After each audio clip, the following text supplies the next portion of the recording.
Mike Keogh to New York. Good afternoon from the World Trade Center. Stand by. Ready, 3. Take 3. Mike Keogh. 3. Start to slow zoom in a little bit. Roll tape. Take 3. Ready, 13. Full. Ready, camera 3. 1 center up. Good evening. I'm David Walker. And I'm Lois Hart. Now here's the news. President Carter has arrived in Fort Wayne, Indiana for a brief visit with civil rights leader Vernon Jordan. Jordan is in serious but stable condition now at Parkview Hospital. He is recuperating from the gunshot wound suffered early Thursday morning. Police still have no solid lead on who attempted to murder Jordan.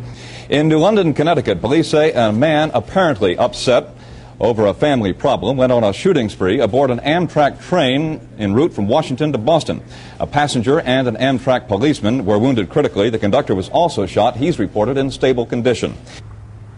To act upon one's convictions while others wait, to create a positive force in a world where cynics abound, to provide information to people when it wasn't available before, to offer those who want it a choice, for the American people whose thirst for understanding and a better life has made this venture possible, for the cable industry whose pioneering spirit caused this great step forward in communications, and for those employees of Turner Broadcasting whose total commitment to their company has brought us together today, I dedicate the news channel for America, the cable news network.